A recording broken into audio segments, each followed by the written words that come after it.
Hello, and thank you so much for tuning in to another episode of Creedal Catholic. Creedal Catholic is a Catholic theology and apologetics podcast that is faithful to the magisterium and dedicated to the mission of the new evangelization. We're a part of the Vernacular Podcast Network, and if you'd like to support us or find out more about the other shows on our network, head to patreon.com/VPN or vernacularpodcast.com. Patreon.com/VPN or vernacularpodcast.com. Enjoy the show. All right, welcome back to another episode of Creedal Catholic. I'm sitting here virtually, of course, doing proper social distancing with Simone Rizcala, who's sitting in her home in California, where it's probably a little bit cooler than it was here today in Colorado. We had like an 84-degree day here, Simone. It was cooler here. It was raining. Oh, wow. Rain. I didn't know it rained in Southern California. Once in a blue moon, it does. Well, I'm guessing you didn't get wet since your governor has kept you locked indoors. I'm under house arrest, Zach. I'm under house arrest. Well, maybe this can be a good distraction for you. I'm really excited to talk to you about St. Catherine of Siena. I think on our last conversation, we actually mentioned St. Catherine because you're a big St. Catherine fan. She's one of my favorites. I think I mentioned the Sigrid Undset biography, and if any of my listeners are interested in learning more after this conversation, I highly recommend that resource. I'll also mention at the outset, or actually I'll let you mention at the outset, Simone, there's another good resource for learning about St. Catherine that you've been involved with. So why don't you tell my listeners about that, and then we'll get started. Oh, that'd be great. Thanks, Zach. Yes, Endow, which is a Catholic women's apostolate that mobilizes women into small groups to study Catholic philosophy and theology, has an Endow study on St. Catherine of Siena called Setting the World Ablaze. So if you want to take an 8-week, 8-chapter journey through St. Catherine of Siena's life and her writings, check it out. Awesome. Yeah, I highly encourage all of my listeners to do this, but especially the women who are listening to this, because Endow is a group that is for women in the church. Mm-hmm. Not to say that men can't, of course, go and learn from the various studies that Endow has there, but the mission of Endow, as I understand it, Simone, and please correct me since you are the director of program growth there, but the mission is to unite women in the Catholic faith and teach them in the faith and equip them to go out into the world and spread the gospel. Exactly, because you can't love what you don't know. So we've got to know these things. Yeah, I love that idea. You can't love what you don't know. And although I haven't actually said it in that phrase on this podcast, I think in many ways that animates what I'm doing here. And I recognize that not everyone who's Catholic will love listening to Creedal Catholic, but my own spirituality, I think, has been enhanced. Actually, I know it's been enhanced by studying what I believe, because when I am able to dig deep into the riches of the Catholic tradition, it makes me appreciate so much more what we have as Catholics. And it's inexhaustible. Yeah, it's inexhaustible. Exactly. Yeah, there's always more. There's always more. And I have talked about this idea before on the podcast, but it makes sense metaphysically, because if the church is divine, as she is, mm-hmm. And if that divinity springs from God as its source, which it does, then that God who is eternal and infinite and timeless will be, of course, a source of inexhaustible knowledge, like you just said. So there's always deeper and deeper to go. But honestly, even if it wasn't inexhaustible, Simone, mm-hmm. it's exhaustible enough for me. I mean, like you can't pick up the Summa and like realize, and think that there's more of your life, than to get to all the theology that's already been written, You get frustrated, Zach, because I get frustrated. Oh, for sure. Absolutely. I was telling my parents this, my mother this. She's like, what is wrong with you? And I said, because there's so much more to learn. And I will die not having learned it all, not even close. And that frustrates me. And I'm just dealing with it existentially. No, I completely agree with you. My constant longing is for a 36-hour day. Yes. In which I would still be able to survive on, the 6 to 8 hours of sleep that I normally get. Yep. Because I would just have that much more time for studying and reading and doing all the things that I want to do. Because as it is now, we're lay people. We're in lay apostolates. We have normal jobs to do, and then at the end of the day, at the very end of the day is when you get some chance to read up and study. So yep. That can be frustrating itself. But, this is getting a little bit far afield from our topic, although perhaps not so much, since St. Catherine of Siena was also a layperson. Yeah. But I was just reading Francis Cardinal Arinze, and he has this book on the distinct calling of the lay apostolate. And it's a pretty short, like 100-page reflection on the lay apostolate in the aftermath of Vatican II, and how Gaudium et Spes and Lumen Gentium helped us kind of refocus on the lay apostolate. Yes. I've been thinking about this idea recently. I mean, Vatican II tried to call attention to the lay apostolate and the distinct role of the laity. Yes. That's been overlooked a lot. And I think what has happened is the inverse. We've had this kind of new clericalism. Mm-hmm. And I could go, you probably would enjoy doing this as well. We could spend a lot of time talking about all the reasons for that and everything. But I think the takeaway is like the lay people have a certain role. And although I think it would be amazing to be a Dominican priest and be able to study all day, every day, the truth of the faith, that's not my vocation. And I need to be okay with that. And sometimes that's a humbling thing to recognize and to say, in prayer, God, help me be okay with my vocation. Help me to look at this as something you have called me to. Yes, I love that. I gave a lecture series on Fulton. I was asked to do a lecture series on Fulton Sheen's book, A Priest Is Not His Own. And I thought, you're asking a lay woman to do a talk about a book on priests that was written by Fulton Sheen, who is a priest, to priests. Yeah. Okay. But yes, gosh, we could definitely go into that topic, because it's a coessential relationship between the hierarchy and the laity, and it's crucial, and it's the time of the laity. Now is the time of the laity, and we've got to take that seriously. So I'm grateful for things like Credo Catholic. Well, thank you so much. I'm grateful for things like Endow. And I should also mention your website, culturalgypsy.com. I didn't give you a very good introduction, Simone. I was assuming in part that listeners today will have heard your previous appearance here. So let me just introduce you very briefly in a few sentences. Your background, I mean, as the name Cultural Gypsy implies from your website, your background is pretty diverse. Your family is Egyptian. Just before I hit record, you were telling me some funny stories about your parents hanging out with their Egyptian friends in California. Yeah. And you are Catholic. You attend one of the Eastern churches, right? Not a Latin Rite church. Yep. So that's pretty cool. And by day, you're the director of program growth for Endow Groups, as we talked about already. And you also you travel a bit and give talks and classes and all sorts of things. And people can read more about that on culturalgypsy.com. Thank you, Zach. Yeah, well, thanks for joining me today, Simone. I'm really excited to dive into the life of St. Catherine of Siena. I think perhaps the best way to do this is for us to kind of paint with broad brushstrokes the contours of her life. And then I've got some questions that I want us to go through as we contemplate what we can learn from the life of St. Catherine of Siena. I'll say off the top of this that I think she's really good to study now, not just because we just had her feast day at the end of April, but because in some ways I think she's a good saint to think about and to ask for the intercession of in the midst of a pandemic where we find ourselves today. She was born in the middle of the bubonic plague in Europe. She was born in 1347. And if you look at the history of the bubonic plague, most experts will agree, I think, that it peaked in Europe around 1347 to 1351. So she was literally born at the very, we have all this language of flatten the curve. She was born at the very beginning of the top of the curve, if you will. And so the first 4 years of her life are, some of the worst as far as death toll in Europe ever in recorded human history. So that's pretty remarkable. And then she grows up, obviously, to become this incredibly saintly person, eventually declared a doctor of the church and all of that. So let me just tell you a little bit about her life. And then Simone and I will talk about it. All right. So as I mentioned, she was born in 1347. She was, and this is an amazing fact, the 23rd of 25 children. She was born with her sister, Giovanna, twin sister. So she was a twin. And the two twins were numbers 23 and 24. And there was one more to come later. But her mom, I don't think her mom is a canonized saint. She's not to my knowledge, but she probably should be with 25 kids like that. Ambitious. Yeah, seriously. And from a young age, Catherine displayed this very precocious spiritual nature. She was only 6 years old when she had this incredible vision of Jesus. She was standing at the top of a valley looking down, and then up above her was Jesus, who appeared to her in the sky, surrounded by Saints Peter, Paul, and John. And from that point forward, she displayed this remarkable spiritual awareness for a child of her age.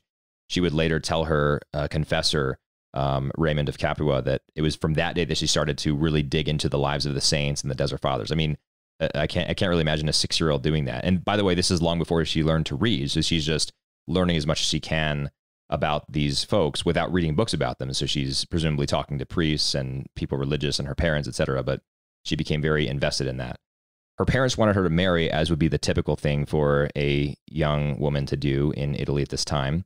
But she charted a unique course. Instead of joining a convent, which would be the other logical alternative, you marry or you join a convent, she actually, at a young age, decided to join the Third Order of St. Dominic. Now we call them the Lay Dominicans.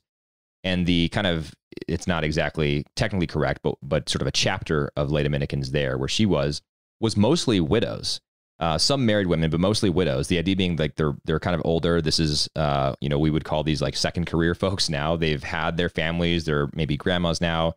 But what they want to do is serve the church, serve the Order of St. Dominic as the Third Order of St. Dominic. So support the First Order as well as they can, and perform acts of charity. And Catherine of Siena, as a teenager, was drawn to the unique charism of these older women, these widows and married women who were in the Third Order. So she joined the Third Order of St. Dominic and just grew in holiness from that point forward. She had a very close relationship with her confessor, Raymond of Capua. And she had several mystical experiences that really are, they're difficult, I think, for the modern imagination to think about, Simone.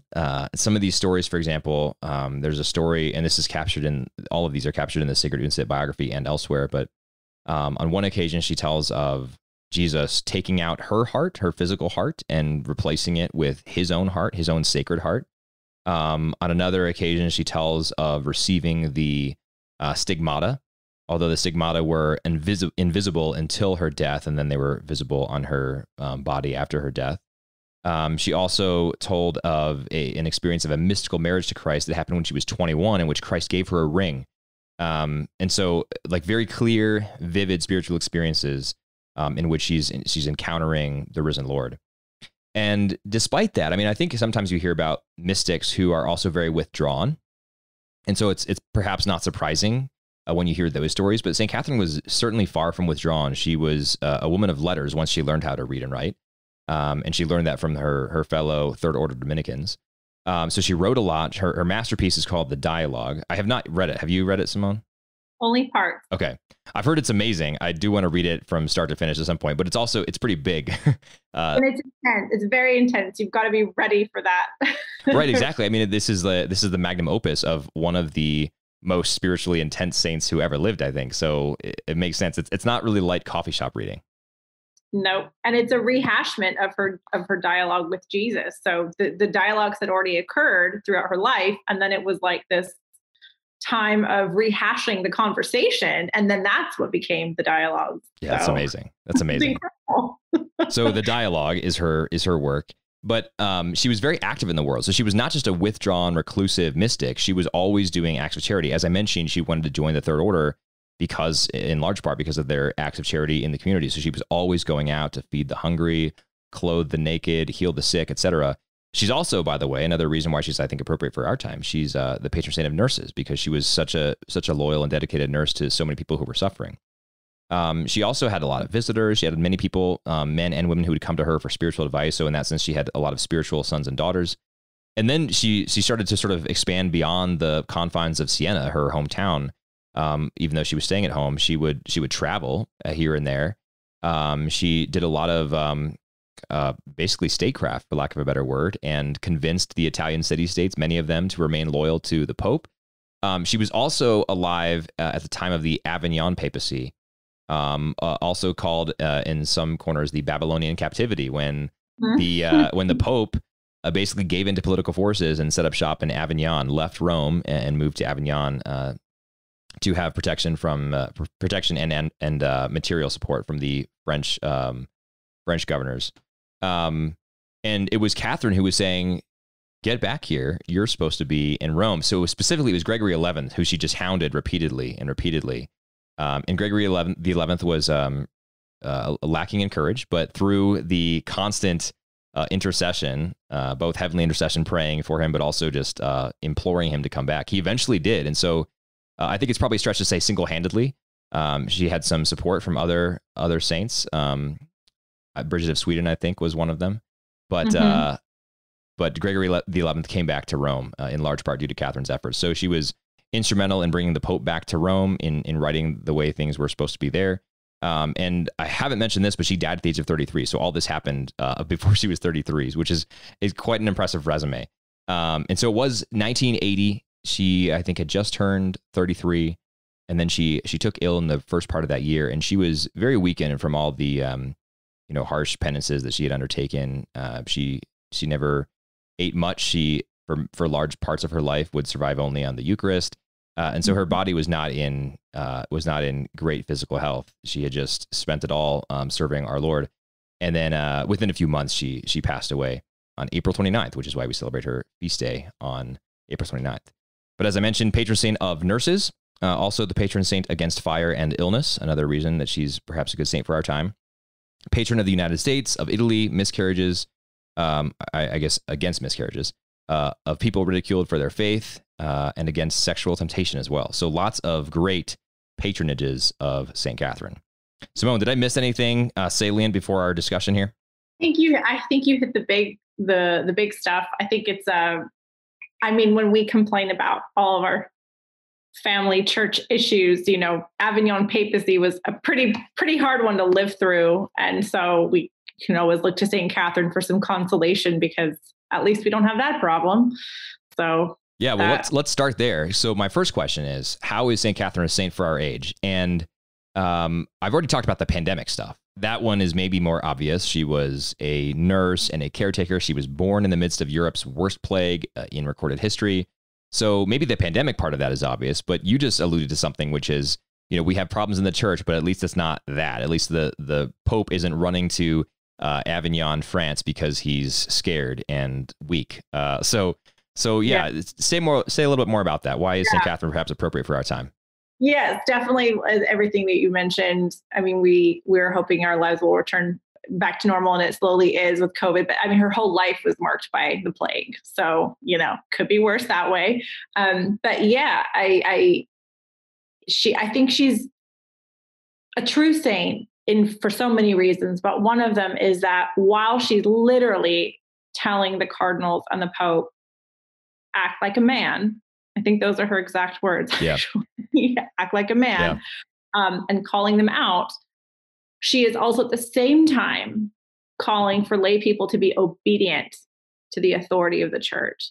So her sanctity is that tension of being obedient to the church and not being an infallible measuring rod, and that's a phrase that I borrow often from Cardinal Ratzinger, from Pope Benedict XVI, where he says, and it's very easy to criticize the church and our priests and our bishops and the Pope and so forth, but we're not to make ourselves an infallible measuring rod against anybody, not just a hierarchy, right? So at the same time that she is really challenging the hierarchy, she is at the same time challenging the laity to be obedient and to be holy. And so there is a tension there of morality that you cannot escape, that you have to suffer. Flannery O'Connor said this, as much from the church as for it.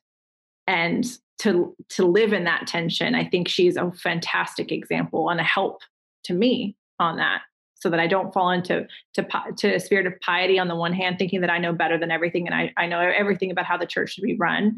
At the same time, to be helpful and to be brave in assisting the hierarchy through that coessential relationship between the laity and the hierarchy, like her, and to be interesting to praying, because she not only corrected and encouraged with words, but she took spiritual hits for the church and for their holy. And that's why her body was so badly bruised, if you will. It wasn't just, I'm going to tell you what to do, but I'm also going to suffer on behalf of the church physically. So she was package deal saint. Yeah, I love the way you tease that out, though, how she illustrates or sort of exemplifies how a saint should recognize and sort of embody that tension between calling the clerics to fidelity, but also calling the laity to faithfulness and obedience. I think it's really easy for, and I'm not throwing stones here. I mean, I do this as well, right? I think it's a natural human tendency, right? When you think you know better than Mother Church, it's easy for you to look at people like St. Catherine of Siena. Like, see, she told off the Pope, or Robert Bellarmine. Even he said this would happen to a Pope, right? And so there are these saints that are often invoked as the example of how a layperson should correct a Pope. But I think the problem is there that it tells half the story, right? It doesn't tell the whole story. And these saints, like St. Catherine, illustrate to us, yes, the very, very powerful role that the laity have, and how the laity, who make up 99.9% of the church, have this powerful role in that hierarchy, as the subordinate member in that hierarchy, to correct and support the clerics. But that support doesn't only mean keeping on the straight and narrow path. It also means following them on the straight and narrow path. So balancing that tension is really good. And I like how you highlighted that Catherine is indeed calling her folks to obedience. And no, I mean, she said, be a man to the Pope, but her letters to the Pope are also full of love, full of filial obedience, and full of respect. There's a way that she signed the letters to all the popes that she wrote to. I forget what it was, but it was very clear that St. Catherine was writing them out of an obligation to Christ, and also still recognizing them as the vicar of Christ. And so she very much gave them the respect that they were due in that regard. Yeah, sometimes calling them sweet Jesus on earth, right? And also act like a man, right? Exactly. My sweet Jesus on earth, and I think I love that you said that was a friend. She was a friend to these people. She was a friend to the Pope. They trusted her. They were loved by her, and because she loved them and they loved her, she was able to speak the truth so radically. But I love that you said, we can look at St. Catherine and go, see, she did it. But do you love like her to have that kind of authority? Were you holy like her to have that kind of authority? Are you making those penances, those reparations, right? Then and only then does your calling out actually have efficacy. Right. Yeah, that's exactly right. All right. So here's a question for you, Simone. What is some episode of her life, perhaps, or some story from her that strikes you in some way, convicting you to live a more holy life? And as you think about it, I've got an example of my own with St. Catherine. And this is one that I read. So I read this. It's this story in the biography, the Sigurd Nunza biography. And I think I'll just never forget this story about St. Catherine, because it illustrates how willing she was to give up everything. I mean, every aspect of her pride, every aspect of her self-regard for serving others. And the story is that she was, as a nurse, she was taking care of this woman who had some sort of cancer, or like an open sore on her breast. And you can imagine, like medieval medicine, this open sore is just like oozing, and it's odorous and not a pleasant thing to be around and to redress constantly. And so Catherine is taking care of this woman who, if I recall from the story, is also not a very pleasant woman, just temperamentally. But Catherine goes in to tend to her and is revolted by the smell and sight of this, just, kind of overpowered by her senses because the stench is so awful, etc. So she gags, basically.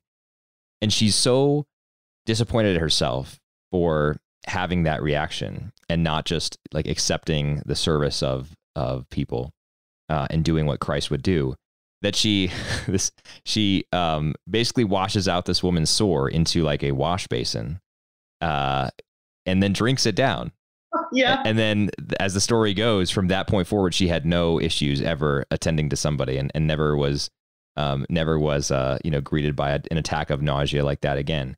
And I mean, the moral of the story is not that that's what nurses should do when they're repulsed by what they're doing. I think far from it. The moral of the story is this, that Catherine was so singularly dedicated to what she thought Christ was calling her to do, that she would go to that measure to do it. I mean, I was reading that story, I was feeling physically repulsed at just like the description of what Catherine did to overcome her physical repulsion. But that like complete commitment to use the words of St. Paul, to beat your body into subjection so that you can better serve Christ, is something that I will never forget from the story of St. Catherine of Siena. It makes me realize how far I'm not willing to go on a regular basis, right? Like, I have to, I was going to get up at 5:30. I have to get up, 15 or 20 minutes earlier to pray the rosary. I think I'll just sleep until 5:30, So on a daily basis, I make decisions that are not, as far as their difficulty, nowhere close to what she did. Yes. And so she's just inspiring me to be a little bit better, or a lot better in that regard. I had a feeling that was going to be your story, because so unforgettable. And I remember a friend of mine 10 years ago who had just made vows to consecrated virginity was reading about St. Catherine and reading the dialogue. And she got to that, she got to that part and was like, I have to take a 2-week break before I pick this up again, because it's just, and this woman had just given her life totally to Christ. Yeah, so it's amazing. Willing to make huge sacrifices, but was like, okay, I need to remember this is not about me looking and being exactly like Catherine, but to, like you said very well, to have that purity of heart, to give Christ whatever he's asking of me in my specific circumstances in life. The story that I come back to is the one where she is also tending to the sick, and this woman who I think was also a lay Dominican who was mean to her and didn't like Catherine and was accusing her of all sorts of things. And she had a vision of Jesus, and Jesus said, but isn't she what a wonderful creature she is, about the like very unlikable, mean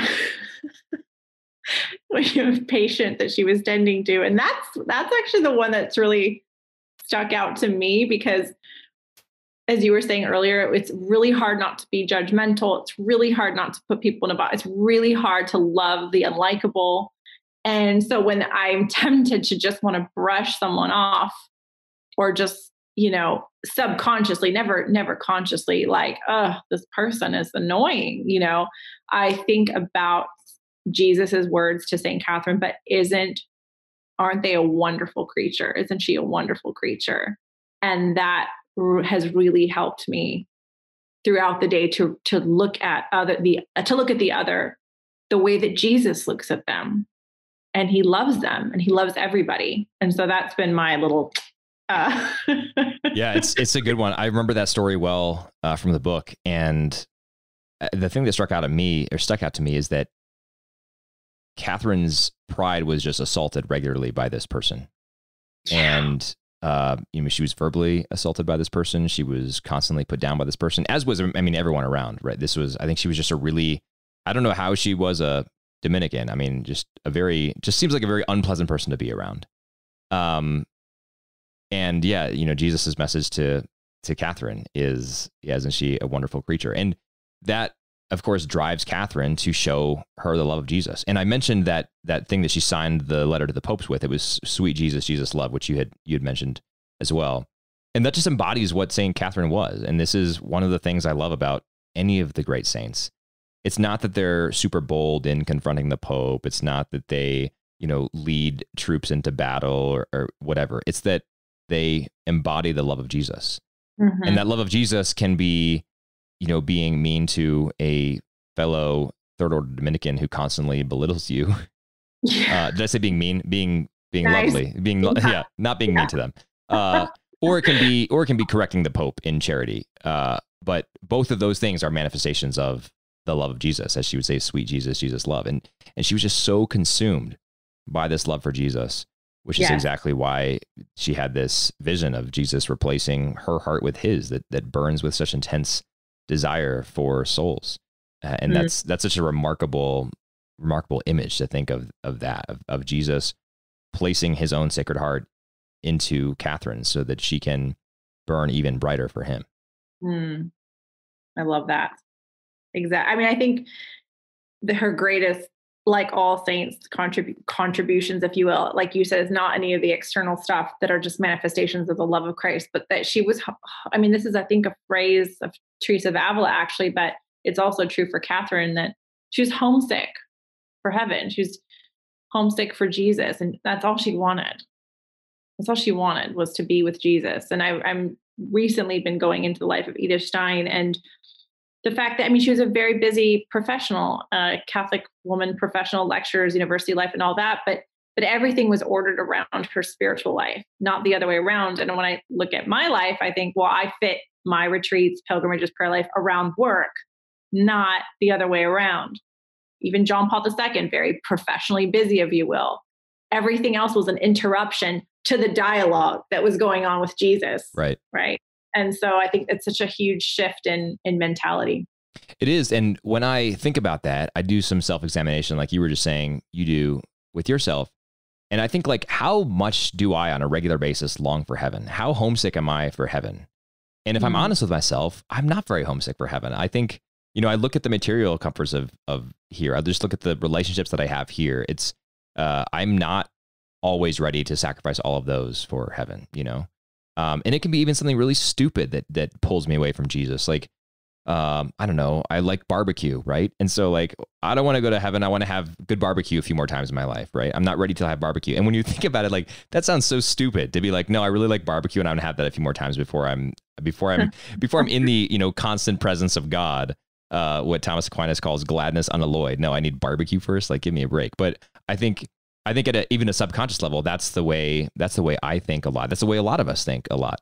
And it is inspiring to see the saints who have kind of figured this out, who have been homesick because they love Jesus so intensely. Yeah. And not even the way we think about it. Cause I think we think the right thing. We think, and we know that Jesus is the center, but we don't feel for him as we should. It's a problem of the affection, right? My intellect assents to everything of Catherine, but do I feel about Jesus the way that she felt? That's where it gets challenging. Yeah, I completely agree. There's another person who will probably one day be doctor of the church named John Henry Newman, who I know you're well familiar with. I was reading a biography of him earlier this year, and the biographer was suggesting that that if and when he's declared a doctor of the church, normally these doctors have kind of a theme associated with them. And he was suspecting that John Henry Newman would become the doctor of love because everything that Newman wrote is animated by this intense love. There is a strong linkage. I mean, certainly a formidable intellect, and all of the doctors of the church are, but there's a linkage that is marked in all of them, a linkage between the intellect and the affections, like you just mentioned. Love that, because you wouldn't exactly put Newman in that box. But I think, right, because he was such an intellectual. I mean, you could put Therese in that box, little flower, this humble little, like, just, I love Jesus and all my simplicity in a little way, but you wouldn't put Newman in that box. But actually it makes sense when you think about it, because again, if we go back to that Thomistic thesis of you can't love what you don't know, well, he knew a lot and therefore loved a lot. And I think, maybe I'm making this up, but I think his motto was heart unto heart, or something. Heart speaks to heart. Yep. Heart speaks to heart. So I love that. That would be just like, it's the same kind of surprise as when Joseph Ratzinger becomes Pope and his first encyclical is on God is love. Right. Right. You wouldn't expect it, but there it is. Yeah. So. I mean, same for, really any of the saints, right? But Thomas Aquinas, he's often painted as this kind of stout Dominican friar. Looks like he would probably be a little pugilistic in a fight. And, he writes these things like the Summa contra Gentiles, right? The Summa against the Gentiles. But no, it turns out when you dig just below the surface in this man's life, animated by an intense love for Jesus, an intense Eucharistic devotion where he would just spend hours in front of the Blessed Sacrament adoring his Lord. And there is this linkage of affection and intellect that marks all of the great saints that we can only aspire to. And I think that's maybe one thing that, we were talking at the very beginning about, just our constant desire to dig deeper into the intellectual side of the faith. I think one challenge that I have is maintaining that linkage of intellect and affection, right? And how to do that, I don't exactly know, but I think this is a starting point. Look at the great saints like St. Catherine and see how they did it. Yeah. And following the very specific circumstances and your own personal vocation that, maybe I want to read all the books that are on my shelf, but maybe that's not actually what God is asking me to do. And so to not make an idol of even a good thing like the intellectual life, which is crucial, I think, to integration, but not, it can become idolatrous. And we see, there are a lot of rigid Thomists where you could say that has become a bit idol, because Thomas himself, like you said, was in love with Jesus. And so, that's what the intellectual life is ordered to. It's ordered to love. So if it's not getting you there, well, time for a recalibration. Yeah, exactly. Yeah, completely. That's well said. And I completely agree. Let's bring this full circle, Simone, since we're almost out of time, but we talked about St. Catherine as a saint for our age. And I had a couple final questions here, but I'm going to try to combine them if I can. So on this topic of St. Catherine as a good saint for our age, we already mentioned two of these things, right? The kind of correcting the clerics in the church and living in the midst of a pandemic where we find ourselves now. Mm-hmm. So what do you think, one or two of the lessons that St. Catherine offers for us on, let's call it ultramontanism, this idea that the Pope is the end all be all and his word is final, or this pandemic response that we've had? And I've been disappointed to see a lot of how our country has responded to the pandemic on a societal level. I think people are more angry than ever on either side. I think if you're on either side of the political spectrum or anywhere between, you can find someone to be mad at, something to be mad about. I think we've had a pretty appalling response on a human level to the lives that have been lost in this pandemic, and that's very sad. I think we've had policy failures to protect the most vulnerable populations in this pandemic, et cetera. Lots of problems throughout. I think the central thread running through is that we don't have a consistent life ethic. We don't have the respect for human life that we should have. And we don't love our fellow human beings with the love of Jesus as St. Catherine did. And then on the ultramontanism point, I think Catherine's a good antidote to ultramontanism, precisely because she reminds us that the Pope is not the end all be all, that this small little lay Dominican can write to the Pope and ask him to come back to Rome and ultimately be successful in that challenge. But those are just some thoughts off the top of my head. What do you think to those two ideas? One about Catholics like us who are orthodox and holding to the teaching of the magisterium and afraid that perhaps sometimes we're a little bit more committed to that truth than our clerics are. And then on the other hand, people living in our society, a society that's often scared by death, doesn't know how to confront death, doesn't know how to prepare for death. And, for all those reasons, I think, and more, is really having a hard time coping with this pandemic. Gosh, there's so much there, Zach. Yeah, sorry, I packed a lot in trying to wrap this up. I don't know if that's a wrap up question, but I think they're really, incredible questions and ones that I've been thinking about. I've been disappointed. Yeah, I've been disappointed in our pastors. I've been disappointed in the lack of apostolic creativity in terms of how to pastorally be present to the sheep during this time. I have to say that that's true. I have been disappointed. At the same time, I haven't really lost my peace over it because, well, it's not anything new that this is a problem. I mean, it's an embarrassing thing when we're part of a new evangelization, right? We get really pumped up about the new evangelization, but the new evangelization is, in short, saying that we ourselves as a church, we've got some family issues. We don't know who dad is. We don't know who Jesus is. When Jesus asked St. Catherine, do you know who you are? And do you know who I am? I think this whole time of COVID has been a great time to ask that question. Do I know who I am? And do I know who you are? Because if I lose my peace over the lack of holiness of others, then there's something that's lacking in me that needs to be addressed. And even the fact that I don't have access to the sacraments as I wish, as it ought to be, perhaps, right? Perhaps, because again, I don't know everything.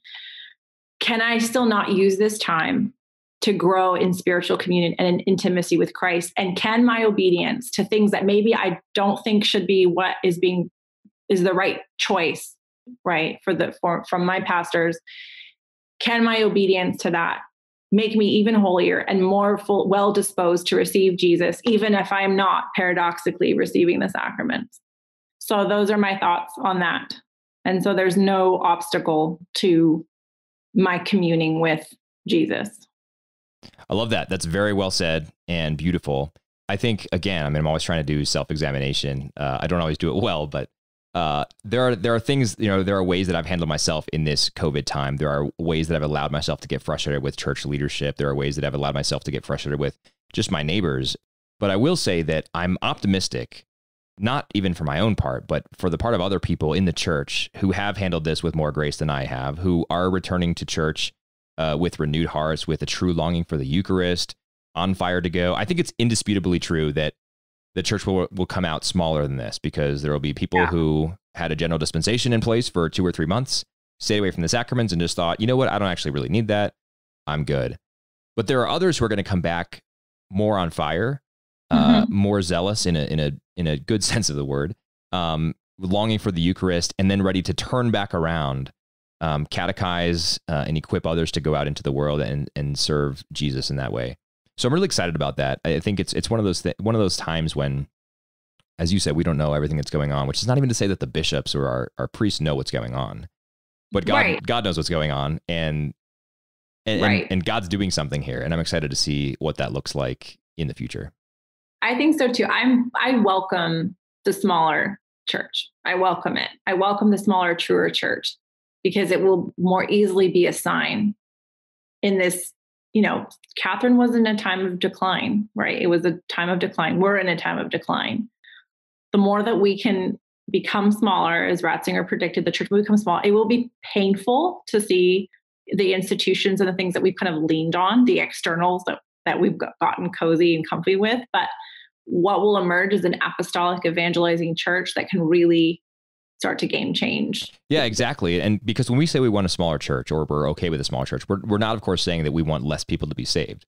We're really speaking, to use an analogy, it's actually Jesus' analogy, but I'm the vine, you are the branches. So, to have a healthy, full, flourishing, big vine, you need to prune it from time to time, right? Because pruning it gets rid of the dead ones, the dead branches, and clears way for better growth in the future. And so the smaller, purer church provides a cornerstone for us to be more, closely united to the Eucharist as the source and summit, to do catechesis really well, and to turn outward from there, and then grow the church anew and go out into a secular world ready to do the work of Jesus. So yes, and for us to be true witnesses, so that we can be seen clearly, right? It's too distracting. There's too much in the way when there's all this stuff, right? And the stuff isn't working. Yeah, it's not working.